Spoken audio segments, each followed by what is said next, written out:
என் மேல கை வைக்க கூடாது சொல்லிட்டேன். கை வச்சா அப்புறம் வேற மாதிரி ஆகும் சொல்லிட்டு எனக்கு தெரியாது. என் மேல கை வைக்க கூடாது, வச்சா அப்புறம் வேற மாதிரி ஆகும். 2023 இங்க இருக்கக்கூடிய மேம் கல்லூரி நிர்வாகம் அகரம் பவுண்டேஷன் அடிப்படையில் ஃப்ரீயா இலவசமா அட்மிஷன் போடுது. இன்னைக்கு என்னன்னா ஒரு வருஷம் முடிஞ்சதுக்கு அப்புறம் 1 லட்சம் ரூபாய் பணத்தை கட்டு அப்படின்னு எனக்கு ஃப்ராட் பண்ணிட்டு இருக்காங்க. அந்த டிசி கட்டணா இருங்க எங்கள்கிட்ட காலேஜ்ல டாக்குமெண்ட் இருக்கு, நாங்க என்ன பண்ணுவோம் பண்ணிக்கிறோம். சட்டப்படி நீங்க நடவடிக்கை எடுத்ததுதான் 2 வருஷமா சட்டப்படி எப்படி நடவடிக்கைனா எக்ஸாம் எழுதும் போது அதே ஸ்டூடெண்ட் என்ன சொல்றாங்கன்னா நான் ஃபீஸ் கட்ட எழுதி வாங்கிக்கிறேன், நான் ஃபீஸ் கட்ட எழுதி வாங்கிட்டு நீங்க சட்டப்படி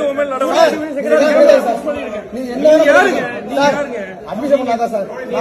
என் தம்பி தான் உங்க பேரே இல்ல. என்ன பேர் இருக்கு? யார் பேர்? யாரு பேரண்ட்ஸ் வந்தா நடக்கும் சார். என்ன சார் பேரண்ட்ஸ் அப்பா அம்மா சார் என்ன என்ன நீங்க